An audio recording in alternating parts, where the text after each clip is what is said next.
Всем привет! Добро пожаловать на мой канал, посвященный бизнесу и миграции. Меня зовут Ольга, и сегодня мы поговорим о бизнесе. Я хотела бы поделиться своим опытом о бизнес-партнерстве. Дело в том, что у меня было бизнес-партнерство в России, и сейчас такая же схема работает в Англии. Поэтому я хотела бы рассказать со своей точки зрения о минусах и плюсах данной схемы. Итак, первый минус – это трудность принятия решения. Вообще это зависит от количества участников партнерства. Чем больше участников, тем сложнее прийти к согласию. Если в обычном бизнесе вы принимаете решение единогласно, то в бизнес-партнерстве вам нужно быть готовым к компромиссам.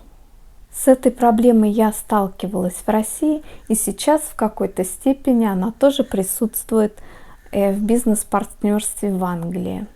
Второй минус – это выход из бизнес-партнерства. То есть если вы вдруг захотите уйти из бизнеса и продать свою долю, то, возможно, это будет сложнее, чем продать целый бизнес.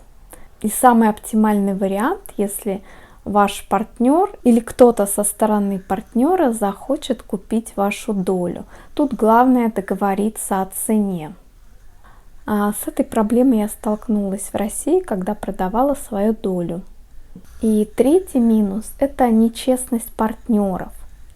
Например, скрытие доходов, или если ваш партнер или партнеры оказались не совсем теми людьми, с которыми вы бы хотели работать, а, к сожалению, люди познаются уже в процессе бизнеса, и, конечно же, не все можно учесть, хотя желательно перед началом, перед стартом бизнеса составить контракт, где оговорить обязанности каждого партнера, кто что кому должен, кто чем занимается, чтобы в дальнейшем было бы проще управлять бизнесом и возникало бы меньше разногласий.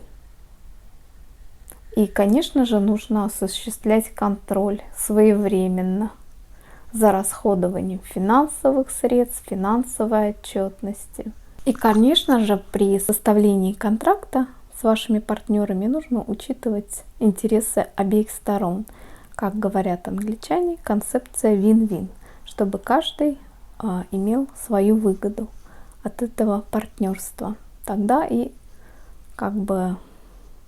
стороны будут заинтересованы в общем деле. Итак, это были основные минусы, с которыми я столкнулась. Если вы имеете какие-то дополнения на эту тему, пожалуйста, пишите свои комментарии. А сейчас мы перейдем к плюсам, почему стоит инвестировать и почему я все-таки продолжила работать в Англии по этой же самой схеме. Итак, первый плюс – это самозанятость. И сейчас я объясню, что я имею в виду.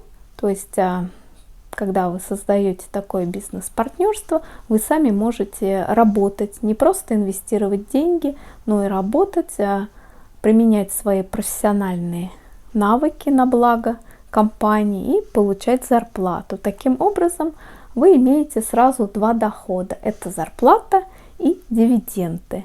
И даже сейчас, в кризис, я не боюсь потерять свою работу, потому что я работаю на себя, на свою компанию. И в любом случае я останусь в ней работать.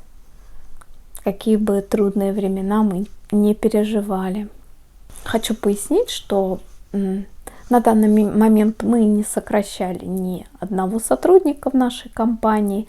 Мы продолжаем выплачивать им заработную плату, несмотря на то, что они не работают, сидят дома в связи с известной всем ситуацией. Но правительство обещает нам возместить 80% расходов на оплату труда. Так что мы воспользовались схемой поддержки от правительства. Второй плюс, если вы вдруг собираетесь эмигрировать или переехать в другую страну, то по бизнес-визе часто это бывает сделать проще. Например, в Англии не так просто найти работодателя, который бы взял на работу иностранца, потому что преимущество отдается все-таки местному населению. То есть если вы не какой-то редкий специалист, то всегда преимущество будет отдаваться местному населению. Также минимальная сумма инвестиций в бизнес меньше, чем минимальная сумма вложений в недвижимость. В Англии, например, чтобы получить визу при покупке недвижимости, вам нужно вложить 2 миллиона фунтов. В то же время для инвестиций в бизнес нужно всего порядка 50-200 тысяч фунтов. Кстати, подробнее о видах бизнес-виз я рассказывала в одном из своих роликов. Я поставлю ссылочку наверху и в описании к ролику. Третий плюс заключается в том, что вы делите со своим партнером все риски и обязанности. Например, мне очень удобно, что мой партнер — это юридическая фирма с более 10-летним опытом работы на местном рынке. И у них есть свой бухгалтер и директор по продажам. И в принципе они берут на себя всю юридическую часть, бухгалтерскую часть по продажам. И я спокойно занимаюсь той области, в которой я компетентна, где я разбираюсь лучше. Четвертый плюс: в отличие от вложений в фонды и акции, вы непосредственно можете влиять на результат своей деятельности. Например, сейчас мы со своими партнерами обсуждаем запуск онлайн-агентства, чтобы перевести часть наших услуг онлайн, тем самым сэкономить на офисе в период кризиса. В отличие от вложений в фонды и акции, вы можете непосредственно участвовать в бизнесе, влиять на конечный результат, разрабатывать стратегии, применять свои профессиональные навыки и знания. Пятый плюс – это диверсификация доходов. То есть бизнес – это отличная опция для диверсификации ваших доходов. И сейчас в кризис это очень актуально.